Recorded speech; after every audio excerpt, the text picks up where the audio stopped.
Hello and welcome to this history podcast. Now, in the last two, we've had a look at the dissatisfaction or dissatisfaction of Georges Clemenceau, the leader of France, and then David Lloyd George, the leader of Great Britain.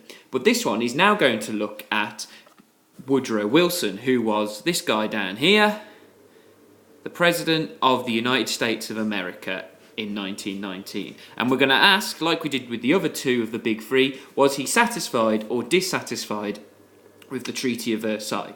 But a place to first start is probably with the idea that some people think that Wilson felt the treaty was very, very harsh. Well, over time, it's kind of accepted that he perhaps didn't think it was entirely lenient, but at the same time, he never felt it was too harsh, unlike David Lloyd George. He didn't come out and say there's going to be another war again. In fact, he kind of saw it as a just punishment for a country that, in his eyes, had instigated war. So here's a quote when he was speaking in September 1919 about the Treaty of Versailles. "It is not merely a settlement with Germany. It is a readjustment of those great injustices which underlie the whole structure of European society." So in a way, he felt the Treaty of Versailles was a good thing because it was going to change the whole structure of European society. The whole of Europe would be completely different from now on. And in a way, it's like the treaty and the other treaties that came out after the signing of the Treaty of Versailles. It's like those treaties were a just punishment for countries that in his eyes had stirred up war and had, in his eyes, had caused World War One. So he saw it as like, look, if you're going to go to war, you're going to be justly punished for it. But when it comes to the Treaty of Versailles itself, really, there is, as we've seen with the other two anyway, there is no complete satisfaction with the Treaty of Versailles. And so there's going to be aspects where what he did like and what he didn't like. So the first place to start is with what Wilson actually liked about the Treaty of Versailles. So the first one is that the League of Nations was established. So the idea of the League of Nations, which he had pushed, which was his 14th point, the main one of his 14 points, that everyone should join this League of Nations and try and avoid war from ever happening again. There was a lot of self-determination for the peoples of Eastern Europe. So this word again, self-determination, crops up, and brand new countries popped up after the signing of the treaties. So you got your Poland, your Yugoslavia, Czechoslovakia, Estonia, Latvia, Lithuania, Romania. Loads of brand new countries, and Austria and Hungary become countries as well in their own right. And like I've said before, he felt it was a fair treaty given to punish an instigator of war. So this idea, if you're going to start war, you're going to have to pay the consequences for starting that war. So there were some likes that he did like. Now, therefore then, what didn't he like about the Treaty of Versailles? Well, the fact is that even though before the whole conference started, Wilson had been talking about these 14 points. Been talking about his 14 points and how they were going to cure Europe, and it was the future, and if he got all his 14 points put in place, the world would be safe from now on.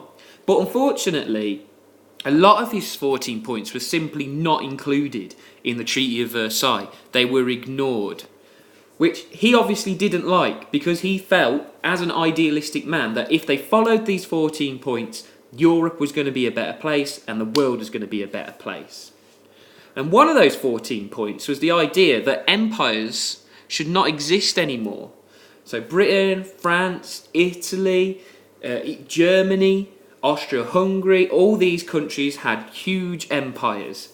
Now, after the Treaty of Versailles, only Germany and Austro-Hungary empires ceased to be, and the Ottoman Empire. But so therefore, the other big three, Britain and France, and then other countries like Italy and Japan, they still had their little empires. They still had their empires around the world. And this is something that Wilson didn't like.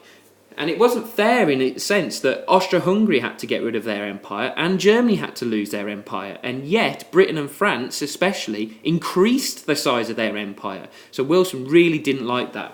He also didn't like the American reaction to treaty. And we're just going to now look at that. Why didn't he like the reaction of the American people to the Treaty of Versailles? Now up here, which hasn't been laid out especially well, but as you can still see it, on his return to America, the Senate refused to join the League of Nations and even refused to sign the Treaty of Versailles. So big words there. Senate refused to sign the Treaty of Versailles. Didn't want to join the League of Nations. This was a big shock to Wilson. He just spent the first half of 1919 in Paris believing he was going to bring peace to the world with this Treaty of Versailles and the idea of the creation of the League of Nations. And as soon as he got home, the American people and the Senate were like, no, we don't agree with you. We don't want that. We don't like the idea of the Treaty of Versailles because it feel like it's too harsh, and also it has this idea of the League of Nations, and the Senate were completely against the idea of the League of Nations. And the reason is they believed in this idea of isolationism, which is that America should stay out of European affairs. It should just keep itself to itself and deal with its own problems. As you can see in this source picture down here, the belief was that all these countries, so you've got Britain over here, you got Japan over here, and then you got all these other foreign nations and European nations, and look what they're doing. They're dragging Germany into their problems. And on the rope that is tied around America's hands and behind its back is the words League of Nations. So it's the words League of Nations. So this was this idea that all these other countries, as soon as they join the League of Nations, are going to drag America into its problems, just like it had done in World War One. You can see it. Remember at the end of World War One, 1917, America came into the war late on, and they felt like they'd had no choice. A lot of American people felt they'd been dragged in to solve Europe's problems. And now that they'd been kind of solved, they were like, look, we're going to wash our hands of it, and we don't want to be involved in anything again. So this is what this idea of isolationism, didn't want to be involved.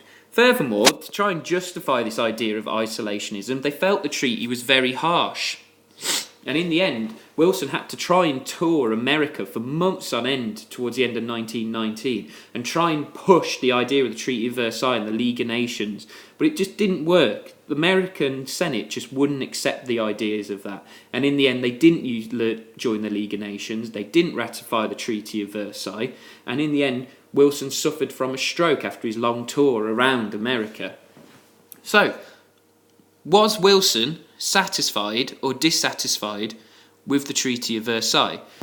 Well, like I said, with Lloyd George and George Clemenceau, we have to be saying it's a bit of both, because this treaty was a compromise.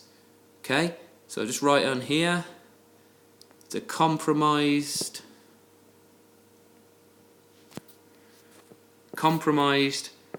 treaty. And so, in the end, Wilson had to accept that all of his 14 points weren't put into the Treaty of Versailles. But he did like the fact that his League of Nations had been created and lots of European countries had got self-determination, and he felt it was a fair treaty given to punish the people who had instigated war. But in the end, his own country didn't accept the Treaty of Versailles, didn't accept the idea of the League of Nations. And we have to say, overall, he was probably completely dissatisfied, but more dissatisfied with the reaction rather than with the Treaty of Versailles. So next time, we're going to be looking at the other treaties that came out after the Treaty of Versailles. But there we go. Always got to look at both sides, how Wilson was satisfied and then dissatisfied. Thank you.